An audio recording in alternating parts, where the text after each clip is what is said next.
Esto es Shanti, el sendero del alma. Shanti.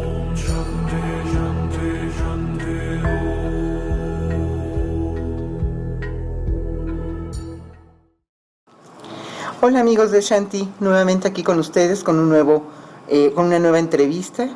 Estamos en este espacio tan especial que nos alberga de vez en cuando en Free Café, aquí en Puebla, en la 7 Sur, entre la 45 y 47 Poniente. Les recomiendo venir a tomar un exquisito café de verdad, porque es de la Sierra de Puebla. Muy rico este café. Muy bien, el tema de hoy, bueno, primero empezamos con nuestro eslogan del programa, que lo más importante no es esto o aquello, lo importante es despertar, la cita que nos dio el maestro Shiva Sabu. Y el tema de hoy son constelaciones mayas. Y para acompañar nuestro tema, la siguiente cita es para ustedes.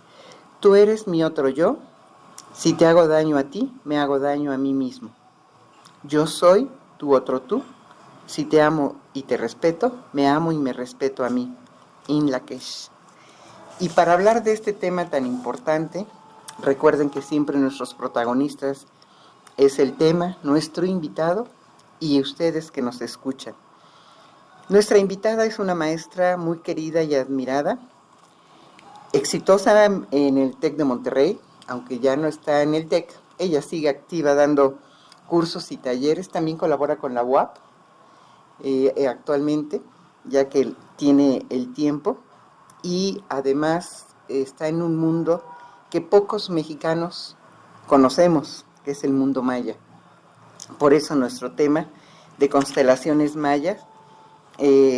Para este tema hemos invitado a la maestra María Elena Romero, que también es escritora, y que al final de la entrevista hablaremos un poco de sus libros. María Elena, quiero darte las gracias por tu tiempo, por la información que nos vas a compartir, porque sé que muchos como mexicanos debemos conocer más de nuestras raíces y de nuestro mundo, de nuestros ancestros, que tienen información muy importante. Bienvenida a nuestro canal, María Elena. Hola, Elmita, muchas gracias por la invitación. Qué bueno que estés con nosotros. Ella también tiene 2 canales de YouTube, que al final también les vamos en los contactos, pues les vamos a dejar, visítenlo. Hay uno que a mí en lo personal me gusta mucho, y que a ustedes también les invito a que se suscriban y que disfruten de lo que ella comparte en sus canales. María Elena, vamos a hablar de un tema bien interesante. Te agradezco de veras tu disposición para hacerlo. ¿Cómo te sientes con nosotros? Pues encantada y entusiasmada pues de dar a conocer todo este universo que es Mesoamérica en general, y bueno, en este caso la cuestión de la cultura maya, que es una cultura, yo creo que de las más sabias del mundo. Así es. Pues vamos a empezar con la primera pregunta, María Elena.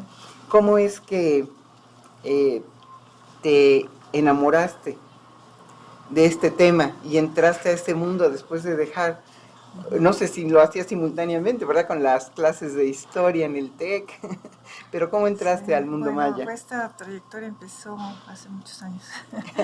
Desde que estaba yo, mi formación soy licenciada en pedagogía por la UNAM, pero al mismo tiempo estuve participando en una investigación en la Escuela de Antropología, la Escuela Nacional de Antropología.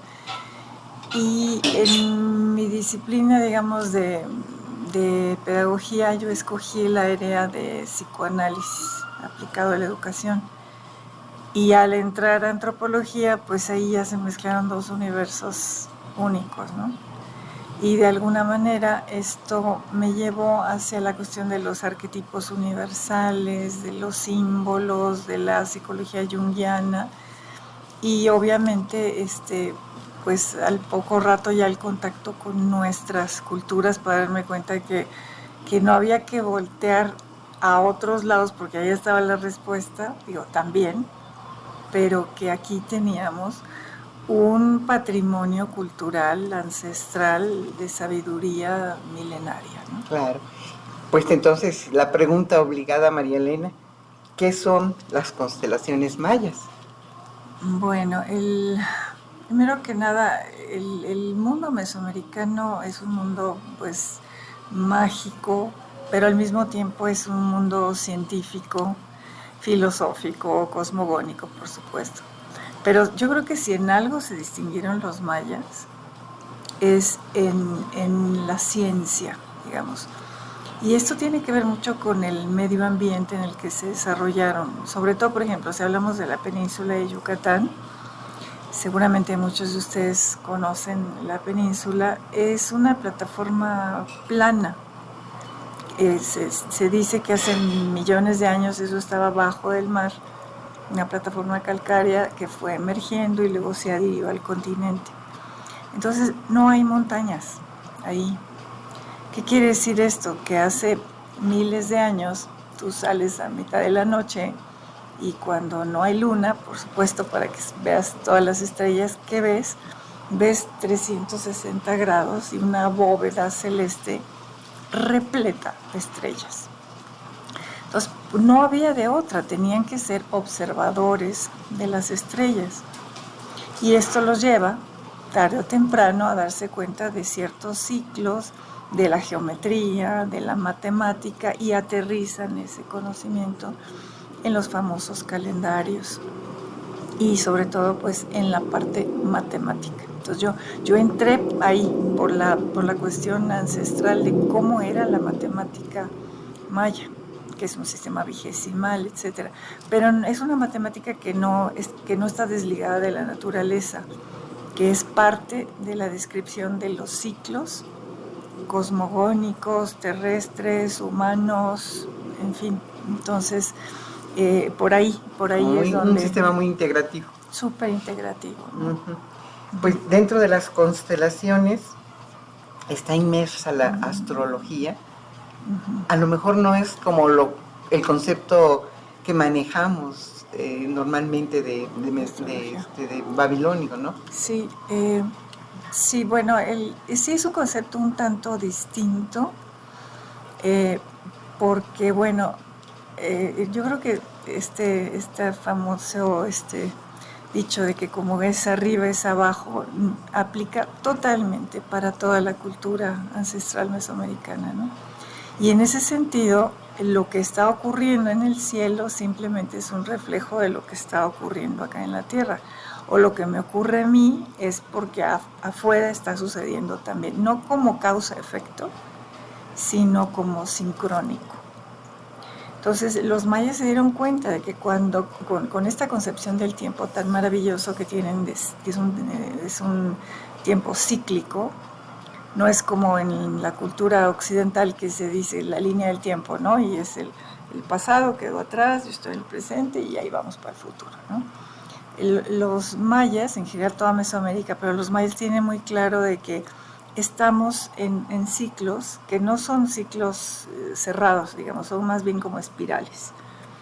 Pero uno pasa por las circunstancias parecidas que ocurrieron en el pasado, y si en el pasado ocurrieron tal o cual acontecimiento, vuelvo a observar si cuando vuelve a ocurrir esas coincidencias estelares, está ocurriendo más o menos lo mismo. Entonces de ahí llegaron a la conclusión de que estos ciclos se rigen precisamente por, pues en este caso, estas constelaciones, y de manera más inmediata, digamos, con los planetas que tenemos más cercanos, lo que le llaman en la astrología los planetas rocosos, ¿no? O sea, Mercurio, Venus, Marte. Pero en particular para el mundo mesoamericano, Venus es la protagonista esencial de este escenario, ¿no? Que se refleja en lo que llaman la astrología maya. Exacto, sí. ¿Es verdad que los mayas nombraban a los grupos de estrellas como representantes de animales, deidades o fuerzas anímicas? Sí, y yo creo que ahí es crucial hablar de este mundo, digamos, en el que todo tiene conciencia, todo tiene alma.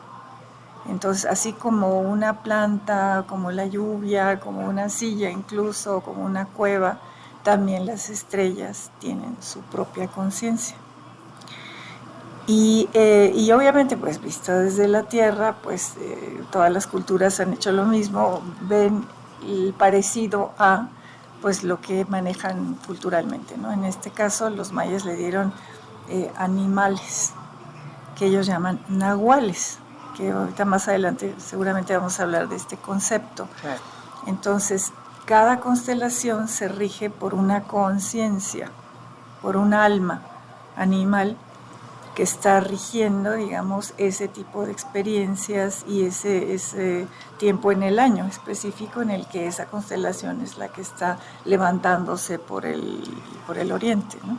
Ajá. Hablando de lo que es la astrología, podríamos decir que estos animales que relacionan con las estrellas, como el can, que representa la serpiente, el bats, el mono, etcétera, ¿esos son como si fueran los signos zodiacales? Sí, podría ser como equivalencia, nada más que con esta salvedad que te digo hace rato, esos son conciencias, porque por ejemplo, a lo mejor en la astrología que viene de Mesopotamia, decimos, pues el signo de Piscis o de Libra, pues es el signo, ¿no? Pero que queda fuera.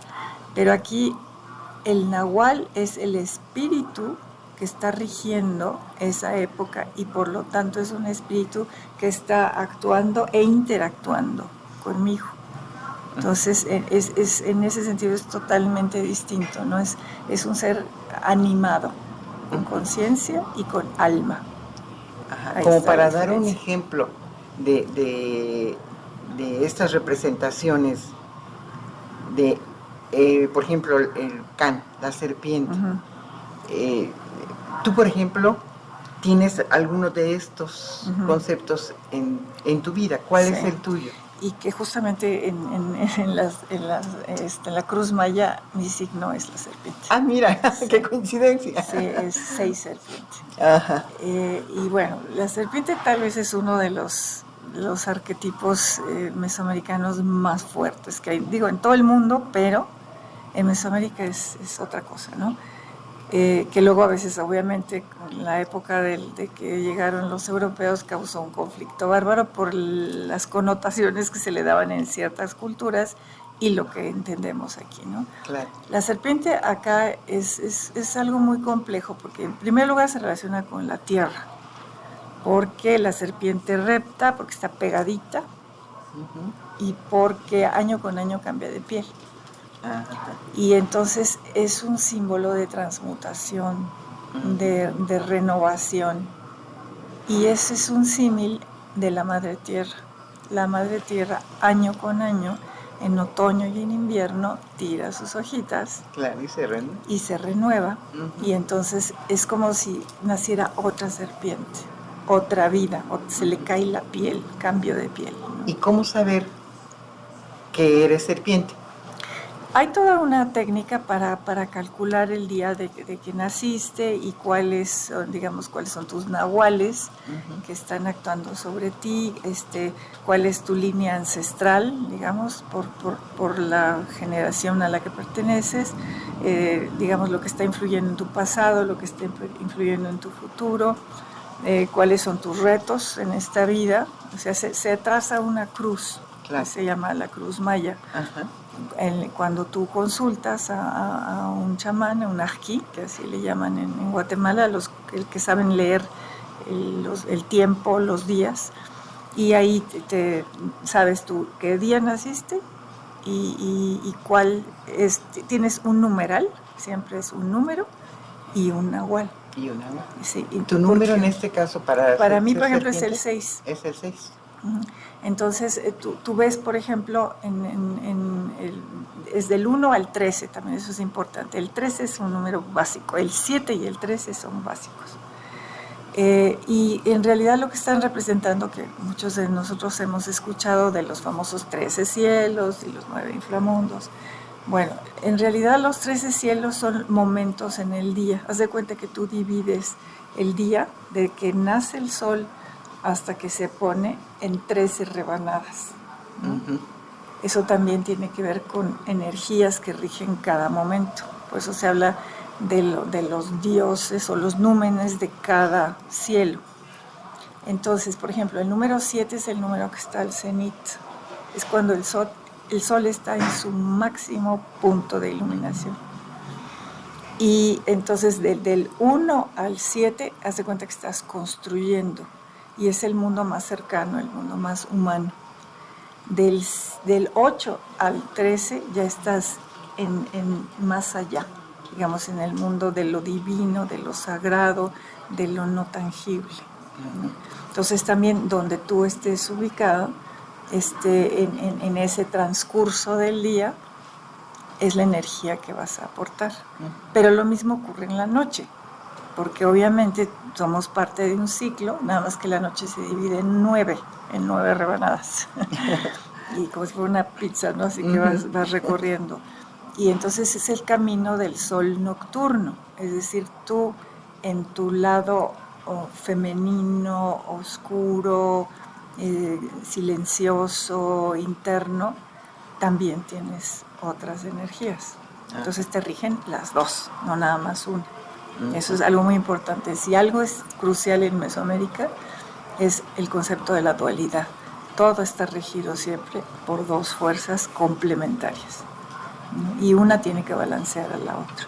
Entonces no nada más te fijas en el signo de día, sino también en el de la noche y hacia dónde te está llevando, porque ese es tu lado oscuro, Claro. que no lo puedes hacer a un lado, ¿no? Claro, hay que considerarlo, ¿no? Como ley universal. Sí. La dualidad. Así es. Entonces, bueno, perdón, nada más completando un poco la idea.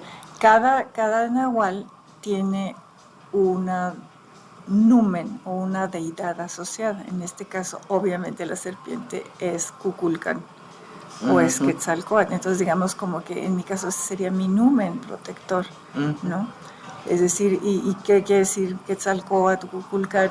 Pues es la búsqueda del conocimiento, la ciencia, las matemáticas, los calendarios, la sabiduría, el conocimiento humano. Se dice que Kukulcán o Quetzalcóatl se lo regaló a los seres humanos, ¿no? Entonces, pues ahí te das cuenta que tu vida va a tener que ver justo con el conocimiento. Claro. Pues sí, digo, en mi caso es muy obvio. O sea, que no es coincidencia que estés en esto. No, por supuesto, es la búsqueda, así, claro. casi pasional de qué hay atrás de las cosas, ¿no? Sí. ¿Y tu número 6 se formó por el día que naciste? Porque cada día, no la hora. Como te digo, sí tiene que ver la hora, ahorita te explico eso, pero el cada día está conformado por un número y un símbolo. Son 20 símbolos y son 13 números. Pero entonces tú empiezas a hacer esa serie de combinaciones y no se va a repetir el mismo número, el mismo símbolo, sino después de 260 días. Y eso resulta ser una cuenta basada en Venus, ¿sí? Entonces, según el día que naciste, tú cargas precisamente ese número. Pero el número no más es un numerito, sino, igual volvemos a lo mismo, es un alma, es una conciencia, ¿no? Es algo que te está llevando, como que te indica un sendero de tu aprendizaje en la vida, ¿no? Por decirte algo, el número 5, pues obviamente uno piensa en 5 en la mano. Entonces es lo que tienes a la mano, lo que puedes hacer, ¿no? Pero si piensas, por ejemplo, en el doble, en el 10, pues ya piensas en una comunidad o en alguien que está estrechando tu mano o que necesitas de la mano del otro. O sea, el número 10 ya está hablando de comunidad, en tanto que el número 5 está hablando de tu individualidad y el hacer, ¿no? Cada uno tiene una connotación, digamos, simbólica, metafórica, etc. Eso es lo importante de conocer dentro de la astrología. Sí. Relacionar tu fecha de nacimiento, no sé si completa o nada más el día. No, todo. Y también algo, redondeando lo que faltaba, lo de la hora, es importante porque, por ejemplo, en la cuenta maya ellos se van rigiendo de sol a sol, es decir, del nacimiento del sol al otro día. Ese es un ciclo completo. En tanto que acá en el altiplano central, los días se contaban a partir del sol al cenit. O sea, en el máximo esplendor del sol del día, ahí empiezas a contar. No empiezas a contar como en las cuentas actuales de las 12 de la noche, no.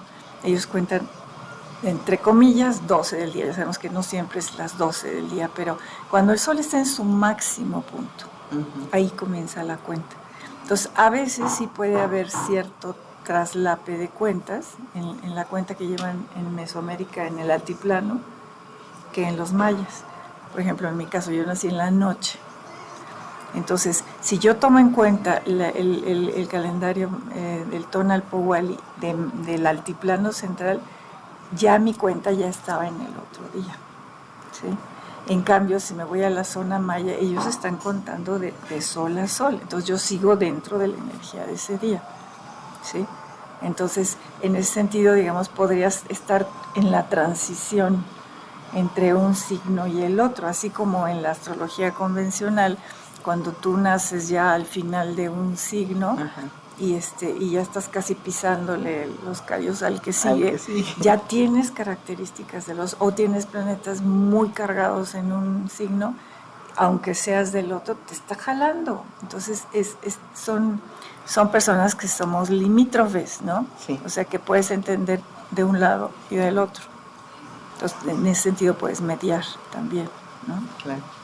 Y yo creo que a lo mejor es importante que las personas que nos escuchen sí conozcan todas las representaciones animales que conforman el horóscopo maya, ¿no? Sí, y que igual volvemos a lo mismo. A lo mejor la palabra horóscopo es un tanto distinto, pero bueno, con esa salvedad que acabo de explicar, por darte ejemplos, o sea, tenemos por ejemplo al perro, tenemos al mono, al murciélago, está el peje lagarto. El peje lagarto, que es el primero. Que a lo mejor a muchos no les gusta. Pero eso es muy interesante porque como es un animal, casi es un fósil viviente. Entonces, se han dado cuenta de que hace millones y millones de años que encontraron fósiles de peje lagarto, está idéntico a como es actual. Entonces, tiene un simbolismo de lo ancestral y tiene que ver con el origen de la vida. Fíjate, entonces como ahí se mezcla tanto la parte científica con la parte filosófica, cosmogónica, astrológica y todo. Aquí Oye, ¿no sería interesante que bueno, si tienes tu tiempo de decirnos, por ejemplo, de cada uno sus características? Sí, bueno, te digo, por ejemplo, el peje lagarto tiene que ver, obviamente, y como vive en el agua, en el mar, todo lo que venga del agua y del mar es ancestralmente femenino, materno. La vida viene del mar. Entonces, el agua, lo femenino, lo húmedo, lo que está oscuro, lo que está adentro, o en el útero, eso es femenino. Y tiene que ver con la noche también. Y hay símbolos femeninos y masculinos, luminosos. Empezamos por los por femeninos. Ejemplo, te digo, no siempre son todos los femeninos, sino se van intercalando, ¿no? Y hay unos que comparten dos, por supuesto. Ok, perfecto. Por darte un ejemplo, ¿no? Por ejemplo, el perro, que bueno, ya hasta decimos, ¿no? El perro es el mejor amigo del hombre, ¿no? De la humanidad, no nomás de las mujeres. Pues la característica típica del perro es la fidelidad.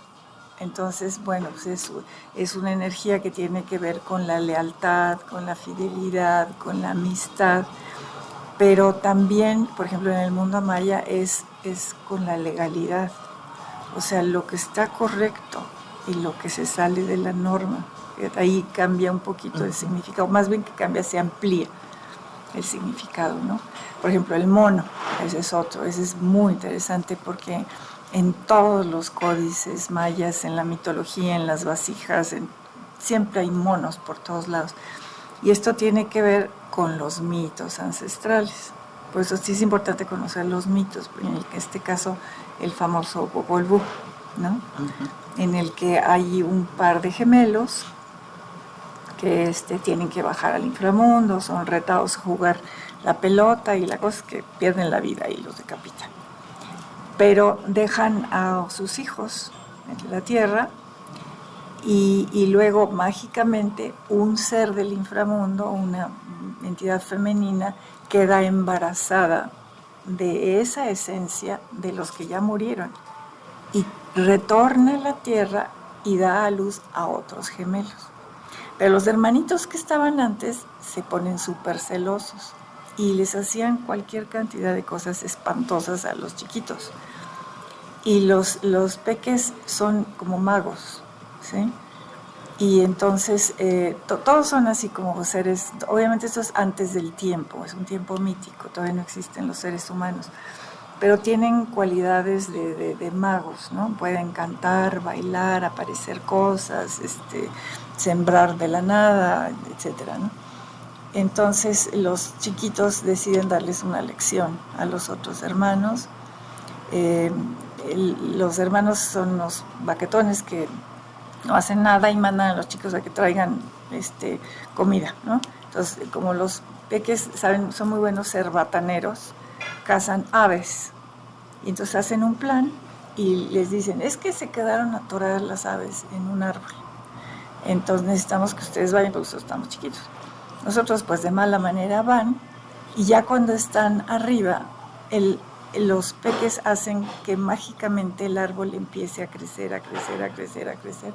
Y los otros entran en pánico y les dicen, no hay problema, quítense su taparrabo y aviéntenlo para que nosotros les ayudemos. Y en ese momento, en lugar del taparrabo, se convierte en cola y se convierten en monos y salen huyendo despavoridos, ¿no? Entonces, la connotación del mono es alguien que es un artífice, alguien que es muy bueno con sus manos, como los monitos, que ya tienen la posición del pulgar y pueden trabajar con herramientas, pero también son como muy alocados, ¿no? Que a veces también en el yoga utilizamos ese término, ¿no? La mente del mono, de que no se está quieto. Les gusta hacer bromas, pero sobre todo son personas muy inteligentes. Digamos que si lo equipara uno a la astrología convencional sería un poco parecido a Géminis, ¿no? Que son muy buenos comunicadores y ese es el símbolo de los escribas mayas. En los códices aparecen los escribanos escribiendo en sus códices, pero tienen cara de mono o son monos escribiendo. Entonces, toda esa connotación tiene el mono. Comunicadores, escribanos, artífices, que saben utilizar sus manos, artesanos. En Oaxaca, por ejemplo, el mono es el patrono de los artesanos, de los orfebres incluso. Otro, por ejemplo, la serpiente ya la describimos, ¿no? Que es la sabiduría, la tierra, etcétera. El murciélago, ahí vamos con el otro aspecto, ¿no? ¿Dónde viven los murciélagos? En las cuevas. Y la cueva es la entrada al inframundo. Entonces eso tiene que ver con el poder orientarte en la oscuridad y conocer tu oscuridad. La cueva, asimismo, también es un símbolo femenino. Y entonces el murciélago, con este maravilloso don que tiene de que emite, digamos, estas ondas y regresan, es con su vibración que va a detectar lo que hay enfrente y le regresa. Entonces son personas súper sensibles, generalmente... pues sí que por ejemplo, trabajan más agustamente en la noche, digamos, ¿no? Son aves nocturnas. Aves nocturnas, y que eso es otra, por ejemplo, el tecolote es otra ave, ¿no? Todos estas búhos, tecolotes. Y luego hay veces que hay no exactamente animales que conocemos, como en el caso del búho, sino que son animales míticos. Por ejemplo, existe muy parecido al búho, lo que le llaman ellos el ave moán, que es un ave nocturna. Pero a diferencia del murciélago, que es con la vibración, el búho, el tecolote o el ave moán ve en la oscuridad. Entonces, date cuenta todo el simbolismo que está ahí. Ahí representado. Son silenciosos Y a diferencia del murciélago, que vive en comunidad, siempre están en grupitos, los búhos y los tecolotes son solitarios. Y además su vista es un poco panorámica, ¿no? Súper panorámica, sí, o sea, además tienen unos ojotes tan grandotes que por eso tienen que voltear toda la cabeza, y la voltean casi 280 grados, es impresionante, ¿no? Para arriba y para abajo, porque no pueden mover tanto los ojos porque los ojos casi ocupan toda la cabezota, entonces mueven todo el cuello, ¿no? Entonces, ve la metáfora que eso implica, ¿no? O sea, ser capaz de voltear y ver lo que otros no ven, ver en la oscuridad, y además ser seres solitarios. Pues ahí ya te está dando las características. Como observadores, investigadores. Sí, pero que les gusta trabajar solitos. No sé, se sienten a gusto estando solos, ¿no? Mientras que hay otros animales muy gregarios, ¿no? En el caso, por ejemplo, del conejo, que los conejos igual siempre viven en grupo, y una característica del conejo, que es otra de las constelaciones, pues sí o sí son prolíficos, o sea, generan vida, ¿no? Y otra característica, por ejemplo, del conejo es que su ciclo tiene que ver con la luna. O sea, en lugar de 9 meses, como en el caso del ser humano, cada 28, 29 días tienen conejitos y no tienen uno. Sí. Entonces ya te imaginarás que eso, ¡wow!, se multiplica. Entonces, ¿cuáles serían las características? Seres prolíficos, creativos, en un amplio sentido de la palabra, porque puede ser que no tengas hijos físicamente, ¿no? pero tienes proyectos, tienes libros, tienes talleres, tienes, no sé, produces. Campesino. Exacto, sí, produces, ¿no? Y eres creativo. Entonces, ese es, por ejemplo, ¿no? Y obviamente, pues sí, además de toda esta cuestión relacionada con la hipersexualidad que tienen los conejos, porque pues para reproducirse así quiere decir que se están reproduciendo todo el tiempo, ¿no? Y digo, si alguien observa una comunidad de conejos, tienen que separar de plano los machos, porque si no es una reproducción impresionante, ¿no? Bien, otro, por ejemplo, ¿cuál sería? Bueno, el venado, por supuesto. El venado también es un animal muy importante, porque de hecho muchos de los códices antiguos son hechos sobre piel de venado. Entonces, hablar del venado es hablar de la piel del tiempo, ¿sí? Y como son animales que tienen una cornamenta, los machos sobre todo tienen una enorme cornamenta, parecen como si fueran los árboles. Entonces es como si con la cornamenta trataran de alcanzar las estrellas. Entonces ellos van a unir los cielos, el cuerpo del venado es la tierra y sus pezuñas están en la tierra pegada, digamos, están conectando inframundos, tierra y cielo, ¿no? Son rápidos, son hipersensibles. Son animales que en la mitología, digamos, mesoamericana se ha relacionado con el sol, como si fuera el sol el venado que está transcurriendo durante el día.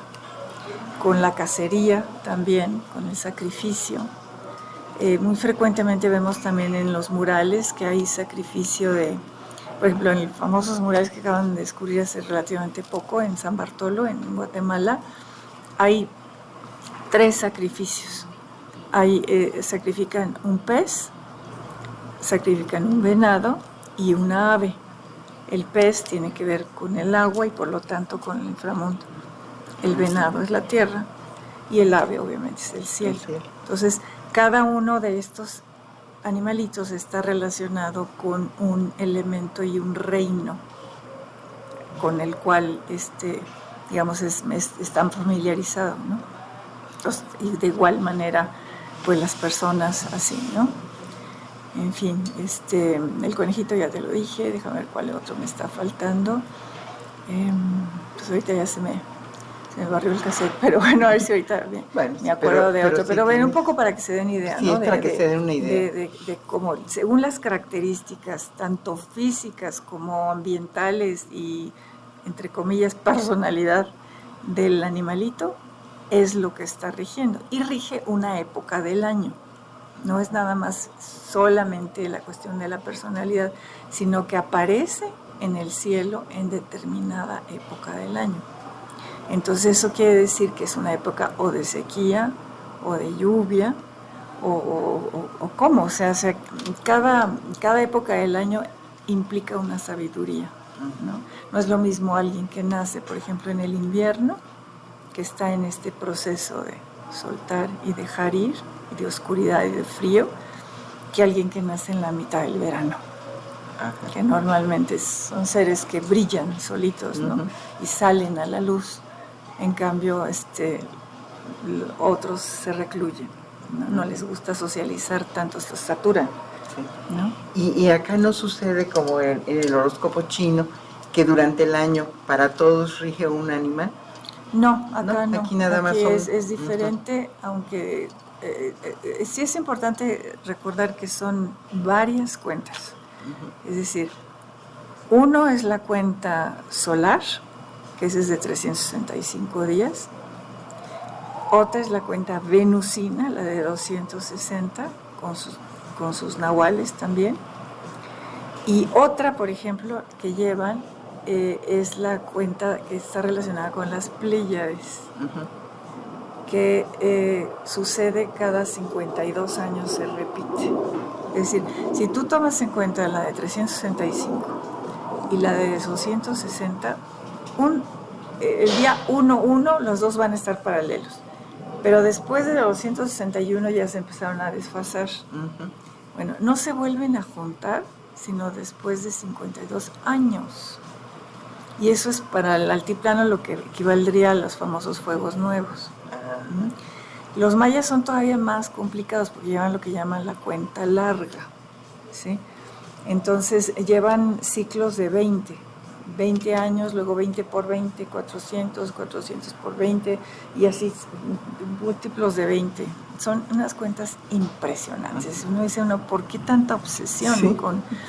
Porque ahí está escrita las condiciones de nuestra vida.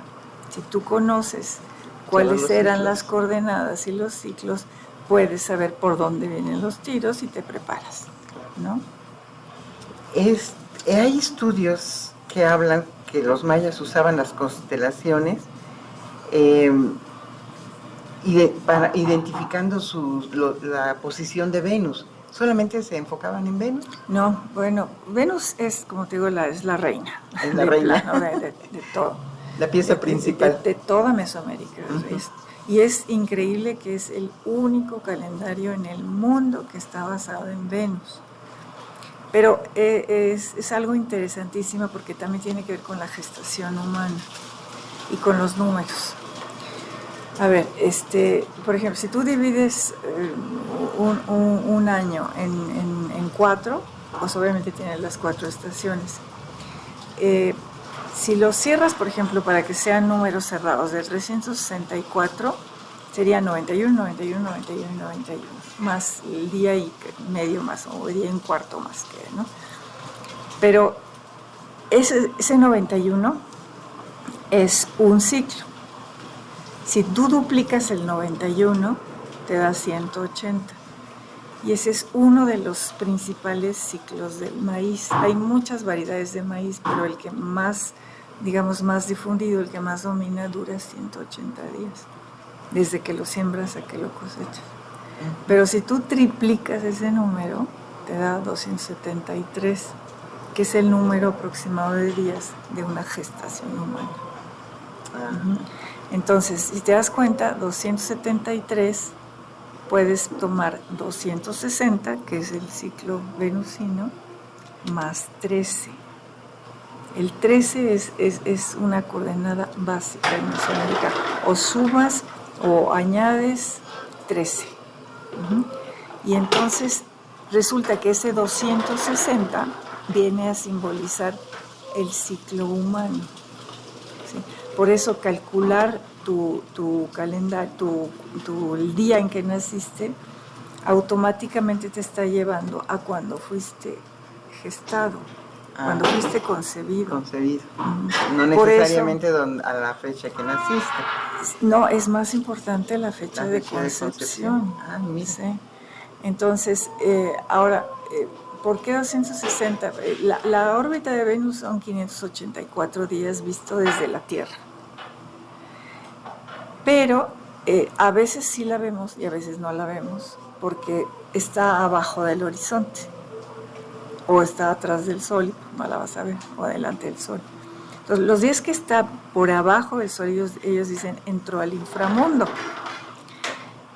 Y los días que sí es visible son aproximadamente 260.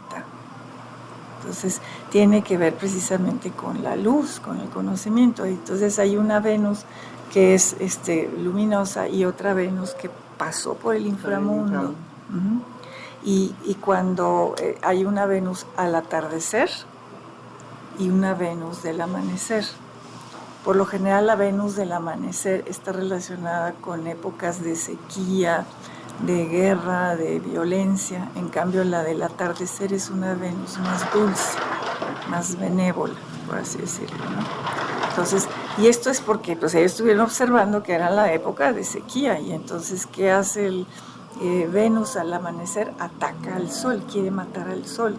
Así aparecen los códices. Ajá. Y ataca el maíz y seca el maíz y es, entre comillas, malévola, porque tiene esas connotaciones es la época de sequía. Uh-huh. Uh-huh.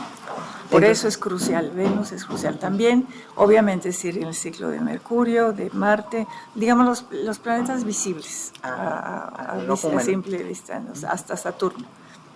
Hay registros en los códices.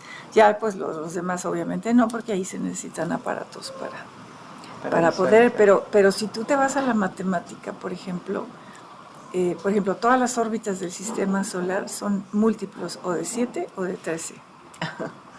Entonces dices, pues aunque no los hayan visto, sabían que había múltiplos ahí y estaban presentes esas energías. Eso es impresionante. Sí, ¿no? sí. Es admirable. ¿Y el calendario maya estaba basado en un calendario lunar? No, como te digo, son varios calendarios. Obviamente la cuenta de la luna es vital, ¿no? Ajá. Porque es la más rápida y la que te está haciendo muy evidente con los ciclos de la luna. Y, por ejemplo, pues tú lo sabes, por ejemplo, la cuestión de las plantas, de la vida misma, se rige por la luna, porque rige el agua, las mareas, etcétera, la savia de las plantas. Y todo campesino sabe que hay que sembrar en luna nueva creciente, porque ahí tiene toda la fuerza de su vida, ¿no? En cambio, la luna menguante ya es una fuerza de decaimiento. Sin embargo, hay ciertas cosas que son más adecuadas en hacerse, digamos, en la luna menguante, ¿sí? Por ejemplo, cortar madera. La cortan en menguante porque así garantizan de que no se les llene de hongos, porque la vida va decayendo. En cambio, si la cortas en luna nueva, se te va lo que le llaman ellos a poscaguar, o sea, se llena de hongos. Se va pudriendo. Sí, se va a pudrir. Entonces, si tomas un remedio, pues hay que tomarlo cuando están los huevecillos, en luna tierna, ¿no? No en la luna después del menguante, porque sí, matas a los bichos que están en ese momento, pero ya dejaron huevecillos y al siguiente ciclo lunar tienes el mismo problema. Entonces, la luna rige lo más inmediato de la vida, ¿no? Venus rige la cuestión filosófica, cosmogónica, más mítica, por así decirlo. Y el Sol, obviamente, en conjunto también pues con las otras fuerzas, te está indicando precisamente cuando son periodos de sequía, cuando son periodos de lluvia, etcétera, ¿no? Que es pues la vuelta que le damos al astro, ¿no? Así es. ¿Podrías tocarme, Dialina, el tema de las constelaciones y los nahuales? Se me hace muy interesante que nos platiques sobre los nahuales. Primero el concepto de nahual, yo creo que sí es importante, ¿verdad? Afinarlo. Normalmente conocemos solamente un pequeñito aspecto de lo que es un nahual y generalmente lo asociamos a los brujos, a los chamanes, a gente así muy negativa que le va a hacer daño a alguien. Podría ser uno de los aspectos, pero el nahual va más allá. A ver, primero que nada, por lo menos el ser humano tiene 3 almas, no una. Una vive en la cabeza, que ese es el tonal o el kin. El tonal viene de tonatio, que es el sol, es la energía solar, masculina obviamente, seca, luminosa. Luego viene la energía del corazón, que tiene que ver con la tierra, y luego la energía nahuálica vive en el hígado. Si te das cuenta, el hígado se asocia a las pasiones, a los enojos, a los instintos más básicos. Entonces, el nahual es tu alma instintiva, tu alma animal, tu alma que está ligada con la tierra misma, ¿no? También algo importante es decir es que no nada más son animalitos. Puede ser una planta, puede ser una cueva, puede ser el agua, puede ser el viento, ese es ser tu nahual. Es decir, son entidades, conciencias que viven ya sea dentro de animalitos, dentro de plantas, dentro de montañas o elementales, como nosotros decimos, ¿no? Ese puede ser tu nahual. Entonces, o elementos de la propia naturaleza. Exacto, lo que nosotros llamamos elementos, pero es importante saber que no son cosas, son conciencias vivas con las cuales tú interactúas y te comunicas. Por eso es bueno saber cuál es tu nahual, porque ese es tu fuerte y tú te puedes comunicar con esa fuerza, ¿no? Y utilizarla también. Muchos chamanes lo usan o para bien o para mal, ¿no? Pero todos tenemos nuestros nahual, ¿sí? Por lo menos uno. Muchas personas tienen varios nahuales. Ahora, también, por ejemplo, hay lugares que están llenos de fuerzas y de conciencias y de energías. Por ejemplo, una cueva o una corriente de agua o un lugar sagrado, como lo que nosotros conocemos como los centros ceremoniales, o un momento en el año, ¿no? Los pasos cenitales, los solsticios, los equinoccios, son momentos en los que hay abundancia de estas energías y son portales. Y en esos portales es donde se abre la puerta para que entren o salgan los nahuales. Ahora, el nahual es en sí una entidad que tiene que ver con la tierra, pero hay otras entidades que no tienen que ver con la tierra, sino que tienen que ver con el cielo, con lo etéreo, con lo intangible. Entonces también hay almas que provienen de esos reinos, por eso son 3, los cielos, la tierra y los inframundos. Entonces uno puede tener muchos. También puede ser que, por ejemplo, con la ingestión de algunas plantas de poder, tú abres un portal y entonces el espíritu de la planta es el que se va a comunicar contigo y te va a dar una enseñanza, ¿no?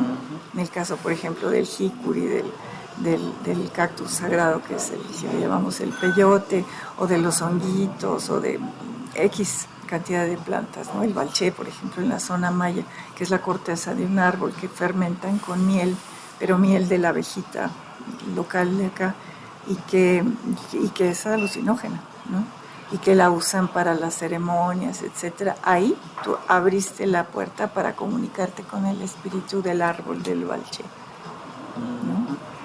Entonces ahí, digamos, es un concepto muy, muy amplio de lo que es el nahual. Y se puede utilizar para bien o para mal. Puedes usarlo para curar, para ayudarle a otra persona a ser consciente, pero pues y algunos chamanes lo usan para lastimar a alguien, incluso para matar personas, ¿no? Y esto también son, entre comillas, dones que adquieres en los sueños, como dones que te regala el universo, o que ya pertenezcas a un linaje, aunque no es garantía. O sea, tú puedes ser hijo de 3 generaciones de chamanes y resulta que a ti no, no te funciona, ¿no? Ahorita que dices generaciones de chamanes, no debemos confundir lo que es un chamán con un nahual. Sí, el chamán puede actuar a través de su nahual. Ajá, como nos explicaste que cada uno puede actuar a través. Pero igual, a lo mejor yo no soy chamana, pero puedo utilizar mi nahual. ¿Sí? Por ejemplo, en tu caso que eres serpiente, ¿tú sabes cuántos nahuales tienes? Sí, aunque no siempre es estable, como te digo. Puede ser en un momento en que en ese momento te comunicaste, por ejemplo, con un cristal, te comunicaste con la obsidiana, ¿sí? O que entraste a un centro ceremonial y ahí estableces un portal y en ese momento entran algunos nahuales, ¿no?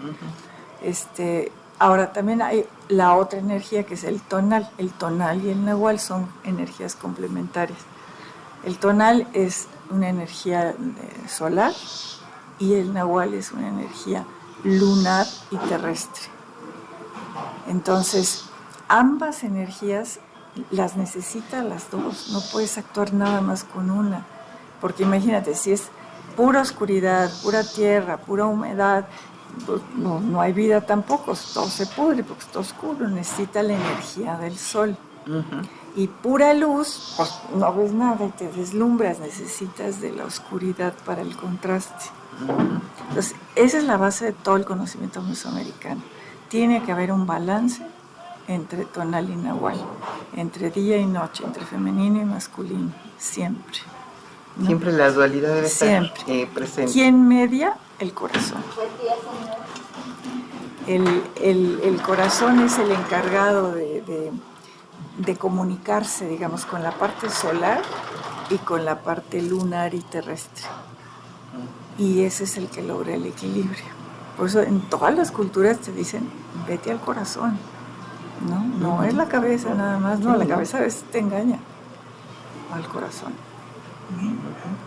No, ese concepto era importante que lo mencionaras, ¿verdad? Y de aclarar, porque muchas veces tenemos un conocimiento erróneo, ¿verdad? Y más si proviene de nuestra cultura, es importante tenerla presente, porque qué pena que venga alguien del extranjero y nos haga esas aclaraciones, ¿verdad?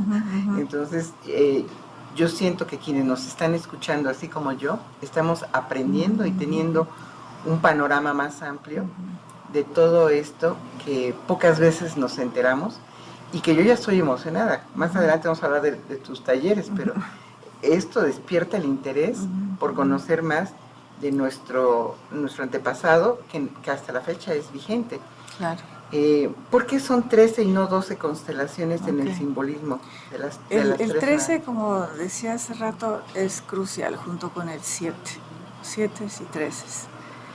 El 13 es considerado, haz de cuenta que si el 12 es el ciclo completo, considerando un círculo, pero si te quedas en 12 es como si fuera un ciclo vicioso. El 13 es hace el salto. El salto cuántico para el siguiente nivel y evolucionar. Entonces el 13 es un número de evolución, porque justo está, por ejemplo, en el caso de los cielos, el 13 está justo en el momento en que ya va a descender el sol al inframundo. Entonces son números de comunicación con los siguientes reinos. Y por otro lado, míticamente, también eso tiene que ver con los mitos, con los dioses, con las leyendas. La pareja original, así como hay un Adán y Eva en otras mitologías, los mayas tienen una pareja original que es Ixchel e Itzamna. Itzamna es la entidad masculina e Ixchel la femenina, aunque ojo, también a veces aparece Itzamna vestido como mujer, porque en ese momento requiere de la cualidad femenina, aunque sea primordialmente masculino. Es algo interesante. Bueno, esa pareja original que siempre se va a representar en los códices como viejitos, también en el altiplano, la pareja original se representa iconográficamente como una pareja de ancianitos, porque la edad es, digamos, un sinónimo de que ya tienen sabiduría. Entonces es la pareja sabia. Bueno, esa pareja tuvo 13 hijos. que son las 13 constelaciones. Constelaciones. Sí. Ah. Entonces, por eso es, todo tiene que cuadrar. Si algo encuentras en toda la filosofía mesoamericana es que por todos lados te checa todo es totalmente congruente, no hay nada que se salga de la norma. ¿Por qué crees que era tan importante para los mayas la observación del cielo? Bueno, uno básico por la vida, ¿no? Es decir, si yo observando el sol y el momento en el que está en el año y las constelaciones, yo sé que ya se avecina una temporada de sequía, pues entonces obviamente me tengo que preparar desde antes para cuando venga la sequía yo ya tener el maíz suficiente para poder subsistir, ¿sí? Entonces fue una necesidad de observación básica, ¿no? De vida, de supervivencia, por un lado. Pero por otro lado, con esta cuestión cíclica del tiempo, si yo ya empecé a observar que hay ciertas características que suceden en determinadas, digamos, conjunciones o cuando tal constelación está acá, y ocurre algo muy importante, digamos, emerge un gobernante o hay una comunicación con una entidad divina o hay una guerra, yo vuelvo a observar si la siguiente vez que ocurre eso, algo semejante pasa. Y así a lo largo de miles de años me logro dar cuenta que hay un patrón. Y entonces organizo mi vida social, cultural, política, económica, espiritual, física, en función de eso. O sea, yo no me puedo desligar del cielo porque soy un reflejo del cielo, soy un fractal del cielo. Entonces, por ejemplo, la elección de algunos gobernantes tenía que ser en determinada fecha, porque se había repetido de que tal o cual gobernante antiguo que había sido muy bueno, era como si lo estuviera auspiciando y fuera casi su reencarnación y lo estuviera guiando así a ese nivel, ¿no? Fíjate, con razón esa importancia, ¿no? Porque realmente se manifiesta en diferentes ámbitos de la vida del ser humano, ¿no? Sí. Igual, por ejemplo, acá en el altiplano, el famoso Tlatoani tenía obligación de pararse en la madrugada a observar el cielo, porque no podían concebir como un líder se desligara del cosmos, si él era una comunicación directa del cosmos hacia la Tierra y los humanos. Era la antena, no te puedes despegar. Y si acaso sus astrónomos, que tenían un montón de astrónomos, no detectaban algo, de plano los mandaban a ejecutar, es decir, ¿qué te pasa? O sea, esta es tu chamba y no la estás haciendo, ¿no? Por eso también a veces cae en todo este terreno de los presagios, ¿no?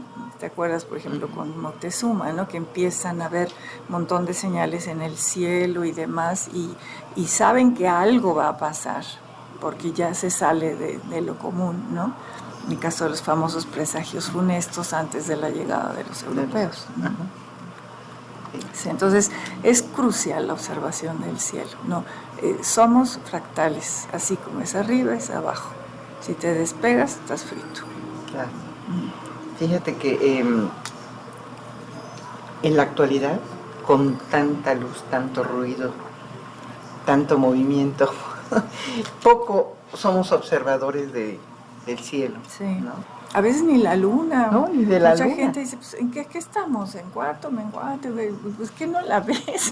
O sea, es vital estar llevando el ciclo lunar. Y bueno, nosotros como mujeres lo evidenciamos más fuertemente en nuestro cuerpo, ¿no? No quiere decir que los hombres, ¿no? También tienen sus ciclos, pero nosotros es muy claro, ¿no? Nuestro ciclo menstrual, los nacimientos. Tengo una amiga que es instructora de psicoprofilaxis, que ella ya sabía, trabajaba obviamente en varios hospitales y decía, ya sabemos que se viene la luna llena y aumentan los nacimientos exponencialmente.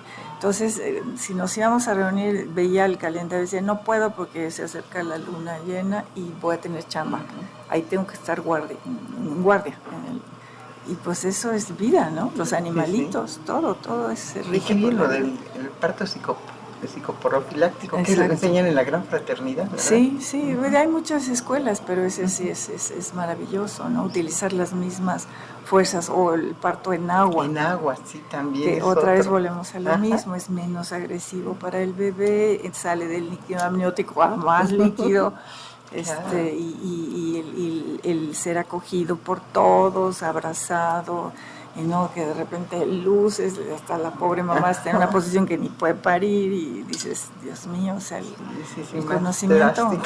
sí, se nos ha olvidado que somos parte de la naturaleza, no estamos por encima de ni separados. Estamos Esa es la gran y falacia. somos parte. Sí. Así es.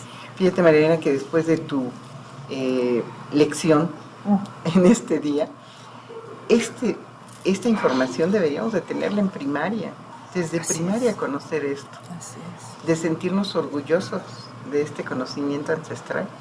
Y es que es algo básico, o sea, si tú no conoces algo, no lo valoras. Exacto. Si no lo valoras, no lo preservas.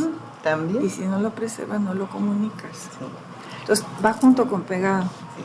¿Cuántos se avergüenzan de hablar náhuatl? Sí, sí. Y en cambio, tuve oportunidad de acompañar a una amiga a dar un taller a Cuetzalan sobre flores de Saint Germain. Y nos encontramos un grupo de franceses que venían de intercambio. Mira. De la comunidad, creo que era de la cooperativa, de la fueron Tosepan. de la Tosepan fueron a Francia a aprender francés, y los franceses vinieron a aprender náhuatl. Wow. Y se hospedaban en ese hostal donde nosotros nos quedamos. En ¿no? la Tosepan. Ajá, atendido por mujeres. Sí, por mujeres. Sí, Además. qué precioso, Ellas porque tienen el dante proyecto. mascal, masaje. Sí.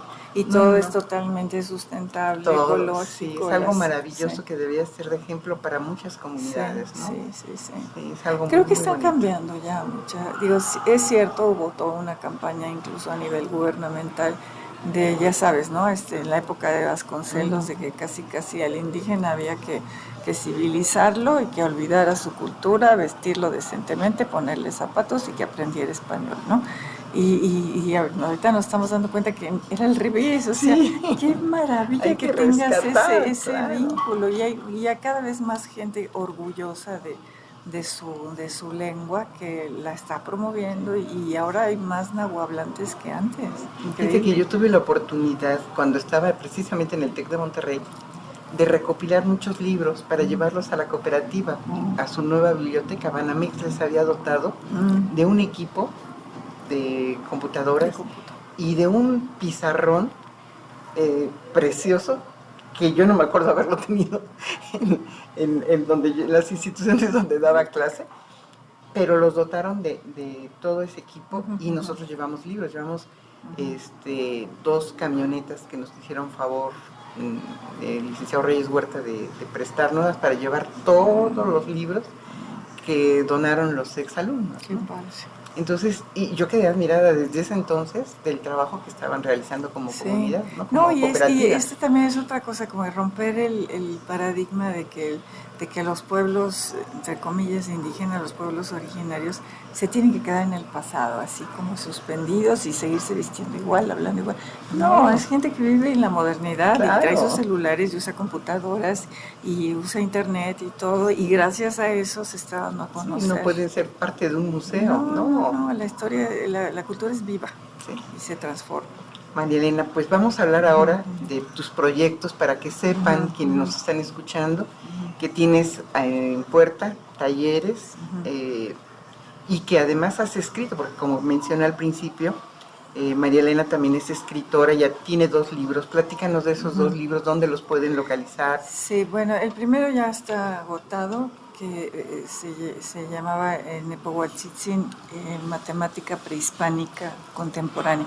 Ese, haz de cuenta que es como una versión light de mi tesis de licenciatura, en donde hablaba yo precisamente de esta especie de ábaco mesoamericano basado en la matemática maya, en la cual se pueden hacer igual operaciones aritméticas, aunque hay gente que le sabe más, que dice que se puede hacer ahí hasta cálculo diferencial e integral, ¿no? Pero por lo menos las operaciones básicas, ¿no? De suma, resta, multiplicación, división, raíz cuadrada, la puedes hacer ahí, ¿no? Y por ahí es donde yo empecé a entrar, digamos, a este hilo, y luego me di cuenta que no era nada más eso, sino que toda la cultura estaba permeada de números. Entonces el libro y tanto la tesis hablan de cómo el sistema matemático rige la cultura, la filosofía, los mitos, las fiestas, todo está gobernado por números, números mágicos, ¿no? Por decirte algo, en la zona de Cuetzalan, que es donde yo hice el trabajo de campo, en el municipio de Cuetzalan, justo en Tzinacapán, ahí viví. Los rezos hacen invocación a las 13 cuevas, a los 13 vientos, a las 13 esencias, en fin, o sea, el número 13 se repite míticamente por todos lados. O sea, no nada más en lo concreto, claro, sino en lo etéreo, ¿no? Ya después, sin embargo, ese libro, que me lo editó Culturas Populares, me quedé yo con ganas de hacer el manual de cómo se usa el instrumento del Nepohualtzin. Pero no es tarde, no es tarde. Entonces, para hacerlo. Sí, lo hice ¿No lo encuentran en Amazon? El segundo sí. Ah, pero el primero no. El primero ya no, porque lo sacó Culturas Populares y ya dejó de tirarlo, de editarlo. Entonces el segundo retomé la sabiduría del primero, obviamente revisada, pero ya le incluí el manual de cómo se usa, tanto usando el instrumento como lo que se llaman las matrices mayas, que es muchísimo más fácil que el, entre comillas, ábaco. No me gusta usar la palabra ábaco, pero para que se den una idea de cómo es físicamente, es parecido a un ábaco, nada más que 7x13 la matriz. Y entonces ya en la segunda edición ya incluyo cómo se utiliza. Entonces, igual doy talleres para que aprendan tanto el origen, tanto astronómico, geométrico, simbólico de los números, y luego aterrizamos en, bueno, ahora sí, cómo lo uso, ¿no? Claro. En sistema vigesimal, como fue diseñado, pero también lo puedes usar en sistema decimal, porque pues en la vida cotidiana que vivimos usamos más el decimal. Entonces, claro, si usas nada más el vigesimal, te quedas un poco fuera del asunto, ¿no? Bien. Entonces, para los dos. Ajá. Bueno, esos son ese tus sí dos lo libros. Puedes encontrar en el otro, si lo presentas en Amazon, también puede salir. Yo creo que valdría la pena que lo intentaras. Pues como hice la segunda edición y ya incluía la primera, okay, sí, ese se llama Nepohualtzin, la sabiduría de contar. Bueno, ahí se lo encuentran en Amazon y en cualquier Amazon, librería. Sí. En Amazon es por pedido, porque lo hice con Editorial Palibrio, que es una editorial a demanda. O sea, tú lo quieres, en ese momento se imprime y te lo manda. No es que está un stock ahí. Sí. Aunque bueno, yo siempre mando pedir varios para tener, por si alguien me pide en ese momento. Sobre todo para los talleres también es importante tenerlo como documento importante. Sí, exacto. También háblanos de tus canales, para que sepan. Precisamente uno de mis canales se llama así, Nepohualtzin, la sabiduría de contar. Tengo dos canales. Ese es de asuntos mesoamericanos, totalmente, ¿no? Que tienen que ver con todo esto. Por ejemplo, ahí está pues todo lo que son las conferencias, los cursos sobre la cosmovisión mesoamericana. Tengo una serie en la que cada uno de los 20 símbolos del calendario sagrado del Tonalpohualli lo describí. En 1, 2 o 3 videos, porque hay símbolos muy cargados de significado que no alcanzas en unos cuantos minutos a decirlo. Entonces, por decirte que más o menos cada video es alrededor de media hora, pero hay veces en que tuve que meter 3 videos porque no alcanzaba yo a hablar de todo lo que implica un símbolo, ¿no? Claro. Ese es uno de los canales, puro onda mesoamericana. Y el otro que tengo se llama Corazón de Maitreya, que es el que me gusta, el que entraba. Sí, el que conoces, que tiene que ver con cuestiones metafísicas, espirituales, meditaciones, etcétera, en esa línea, digamos, metafísica espiritual, ¿no? De cualquier manera vamos a dejar los datos. Los enlaces, sí, puede ser, los enlaces para tanto en la página inicial, una imagen al inicio del video que queda fija, más al final del video va a estar con tus datos, pero próximamente tienes un taller. Tengo varios, o varios talleres. Ahorita ya arranqué uno sobre el árbol de la vida de la cábala hebrea con los arcanos mayores del tarot de Marsella. Entonces voy correlacionando las dos herramientas, que son, cualquiera de las dos es un universo, pero al momento de irlas interrelacionando es una herramienta muy poderosa que yo desde los 24 años tuve la fortuna de conocerla y sin mentirte, en alguna ocasión me salvó la vida. Esas dos herramientas. Además, si nos permites, haremos una entrevista respecto a ese tema. Fue muy, muy, muy fuerte. Y pues claro, desde los 24 me atrapó. Entonces, pues ya tengo casi 44 años metida en esa mezcla de esas dos herramientas. Entonces, ahorita estoy dando un taller sobre eso. Apenas acaba de arrancar este lunes. Entonces, igual si alguien quiere inscribirse, se quedan grabadas las clases son por Zoom. Y utilizo la plataforma de Classroom para subir los documentos y las grabaciones y te hacemos que no es tarde. Etcétera. No, apenas acaba de arrancar, ¿no? El que está en puerta precisamente es el 17 de enero, es el de constelaciones mayas y sus nahuales, ¿no? El que pues vamos obviamente a adentrarnos a todo este conocimiento. Ahí sí vamos a desglosar cada una de las constelaciones y cada uno de los nahuales y cómo calcular cuál es tu número, tu constelación, etcétera, ¿no? Y qué relación tiene con el calendario sagrado, que eso es vital. Todos los calendarios se interrelacionan, no es uno por allá, el otro por allá, todo. Es como engranajes, ¿no? Ajá. Hay uno más pequeño que se engrana con uno más grande, con otro más grande, y somos eso, pues una serie de combinaciones mágicas, fractales, ¿no? Así es que ese todavía están a tiempo de inscribirse. Ese sí, el 17 arranca. Tengo otro que todavía tampoco arranca, que es el 29 de enero, que se va a hacer presencial acá en Puebla, en una cafebrería que se llama Introspecta, que se basa sobre dioses, mitos y leyendas del mundo del altiplano mesoamericano, del altiplano. En ese primer módulo voy a hablar solamente de la pareja original del altiplano, Tonacatecutli y Tonacacihuatl, que es lo equivalente, digamos, a lo que vimos hace rato de lo maya, y cómo ellos tienen a 4 hijos, y de ahí viene toda la creación. Entonces nada más es como ese primer momento. Ya en el segundo módulo ya vemos a los 4 hijos y qué es lo que hicieron, y en el tercero ya todos los demás derivados de los pequeños dioses que hay, y que ¿no? También en el video vamos a dejar puesta la fecha y los temas, ¿no? Sí, gracias. Y ese va a ser en la librería. Y en la Universidad del Adulto de la UAP también, ¿no? Ahorita no estoy todavía. Este año, el año pasado estuve hasta abril, pero luego por cuestiones de salud que me tuve que operar, pues tuve que suspender un tiempo. Con el TEC sigo colaborando, sobre todo a veces los cursos de verano. Iba yo mucho a Chiapas, precisamente. Luego se nos atravesó la pandemia y ya cambió, pero sigo colaborando con ellos, con los alumnos que hacen su servicio social allá y asesorando toda la parte de la cosmovisión maya, ¿no? Qué bien, qué bien.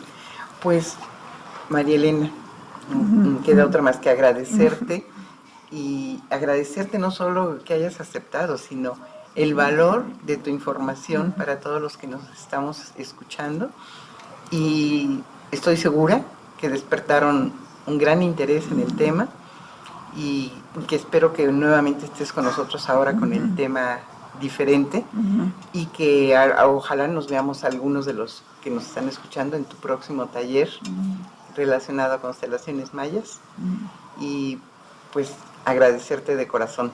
Gracias, Almita, un placer hablar de esto. Para mí es lo siento casi como una misión de que, ojo, aquí tenemos un tesoro, esta cultura es preciosa, ¿no? Y lo que decíamos, si no la conoces, no la preservas. Claro, sí, yo sé que lo haces con amor, el compartir la información. Sí. Pues muy bien, les agradezco a todos los que nos han seguido en este en esta entrevista. Les envío desde Puebla, desde esta cafetería muy bonita que nos alberga de vez en cuando. Los esperamos aquí a tomar un gran café también, un delicioso café puro en Ficafé, en la 7 Sur 4503 en Puebla. Muchas bendiciones, con cariño, de Rocío del Carmen y Alma Rosalía en Shanti, el Sendero del Alma. Gracias, amigos.